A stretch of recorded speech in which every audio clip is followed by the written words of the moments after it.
What's up, everybody? It's your boy Stevie the Black. It's STEVEE, the Black. I'm back, and I'm here to give you my King of the Ring 1998 review. Without wasting any more time, let's get straight into the review. Was it good? Was it bad? Was it okay? Was it great? Let's get into it. So, King of the Ring 98 starts off with a six-man tag team match between the Headbangers and Taka Michinoku taking on Kai and Tai. Not much to say about this match. You guys know so far watching this, I've become a fan of Taka Michinoku. He puts on excellent matches. He started to make me a fan of the cruiserweights.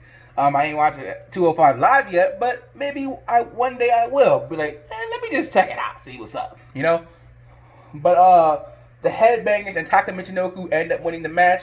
Not something that I remember that really sticks out to me, but I gave the match 2.5 out of 5. Again, not a great opening match, but an okay one. Next up, we have Ken Shamrock taking on Double J in the semi-final match of the King of the Ring tournament. The match didn't go very long, but Ken Shamrock ended up winning and tapping out Double J, and he's moving on. Significant note, he did end up hurting his ankle in the match, so that will become a factor later on. Next up, we got Dan the Beast Severn taking on the Rock. Oh, sorry, my bad. I gave the match a 3 out of 5. Okay. Next up, we have Dan the Beast Severn taking on The Rock in their semifinal match for the King of the Ring tournament. I gave that match a 2.5 out of 5. So as I was watching, I'm sitting here, because I don't watch every single episode of Raw, I'm like, what happened to D'Lo? Where's D'Lo at? He was on the last episode of Raw that I watched, and he's not out here tonight with the Nation, so where's D'Lo at? Turns out, Dan the Beast Severn, he injured him, so he's been out ever since in a qualifying match for the tournament.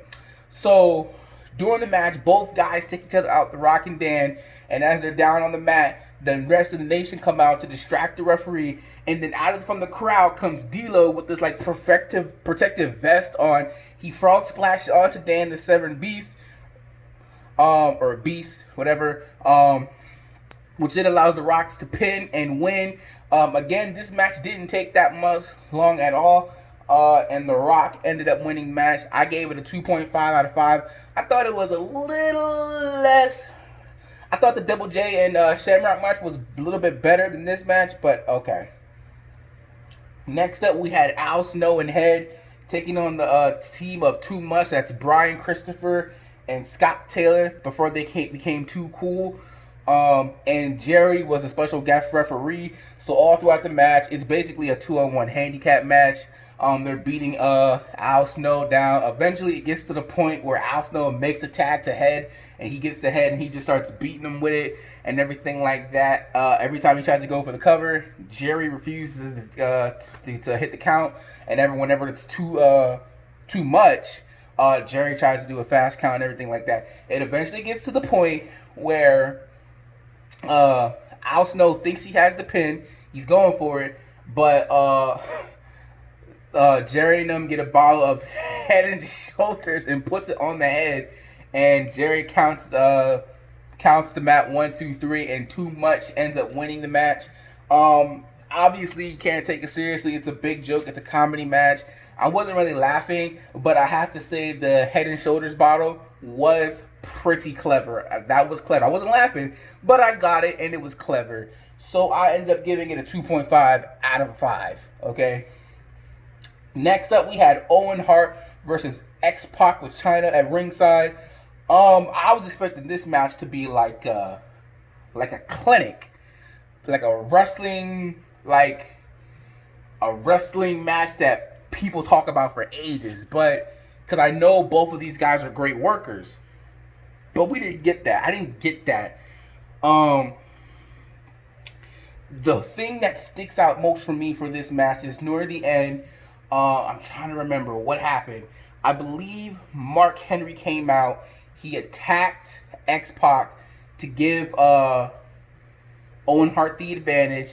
Owen Hart, then he gets back in the ring. Owen Hart puts him in the sharpshooter. While that's happening, Chyna and Mark Henry are arguing on the outside. And then out of nowhere, Vader comes down and he attacks Mark Henry. And then while all that's going on, Chyna gets back in the ring, DDTs Owen Hart, and then exits out the ring. And now here's the kind of crazy part. You remember in WrestleMania 19 where Triple H pedigreed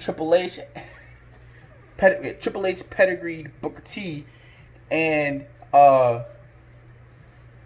was like a good 10 minutes before he pinned him. It wasn't that bad. I would say it was about like 5 minutes, but it was a good while. X-Pac eventually climbs over the Owen shoulders, and the ref counts to 1, 2, 3 for the win. So DX wins the night over Owen Hart. I gave it a 3 out of 5. That was a lot to take in the final couple of minutes of the match. I mean, whole different things. Like, I know DX and the Nation are feuding, but why is Vader and Mark Henry feuding together? What's up with that? Again, I don't watch every single episode of Raw, so I'm not sure what's up with that. Maybe I'll find out on the episode I'm gonna watch tomorrow. Next up, we have the New Age Outlaws taking on the Midnight Express for the Tag Team Championships. Again, this match did not really interest me. Whenever it comes to Jim Cornette and his guys, they're just very, very boring. I cannot get into it. The only thing that interests me was the fact that Billy Gunn was wrestling his brother, who was on the Midnight Express. But other than that, I'm trying to remember how the match ended. Oh yes, Jim Cornette, he had the title belt, and who did he hit? Road Dogg or Billy Gunn?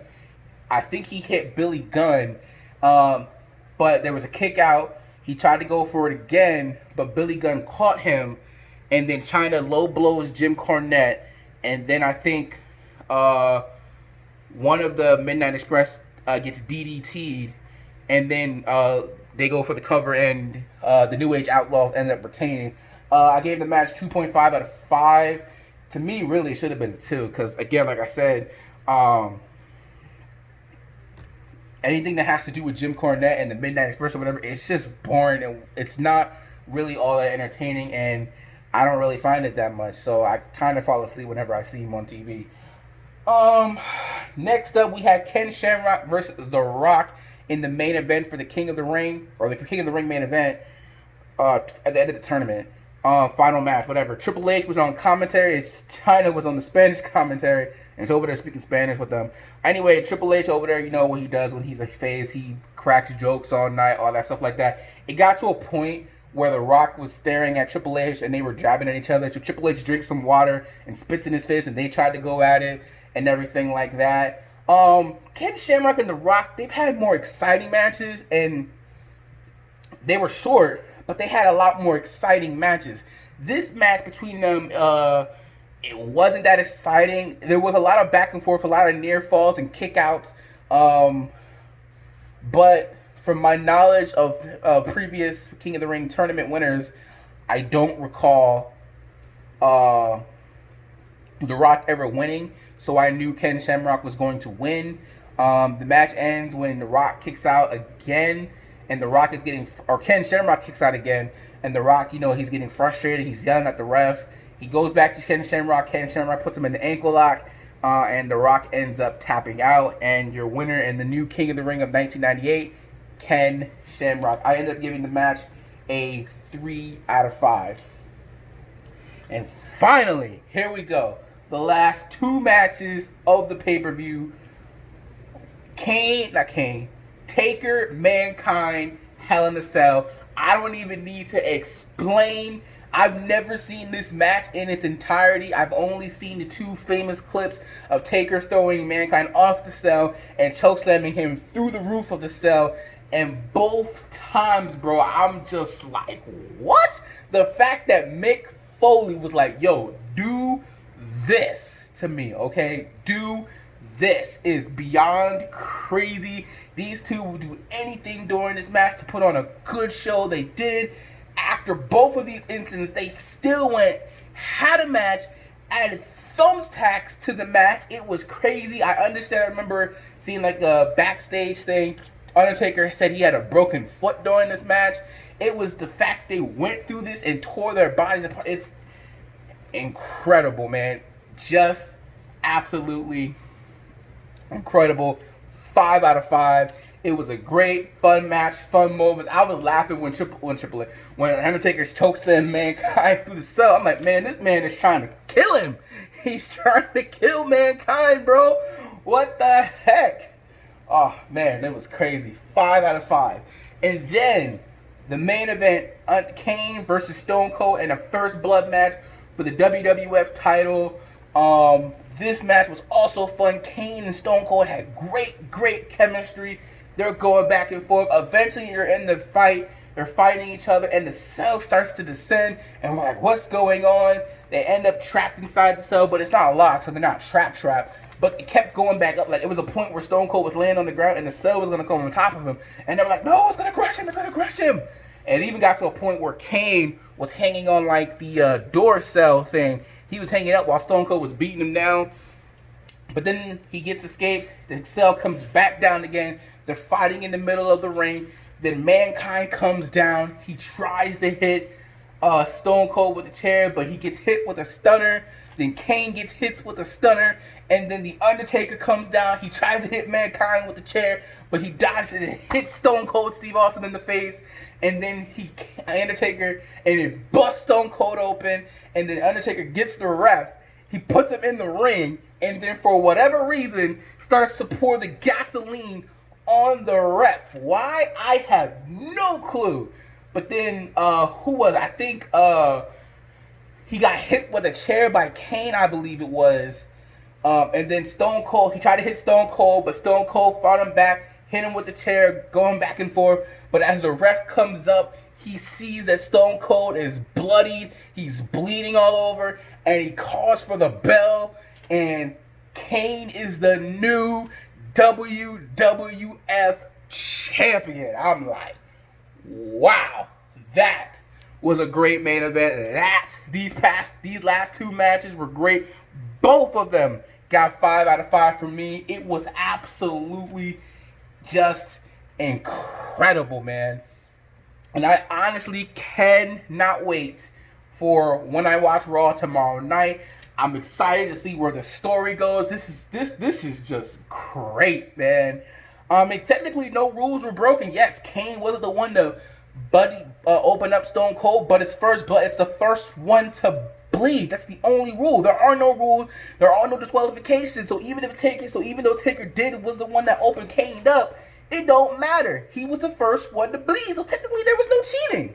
There was no cheater. Taker didn't do anything wrong. He was there to get rid of Mankind. Why he was trying to pour gasoline on the ref, I don't know. But that is King of the Ring 1998. I have to give the show a C+.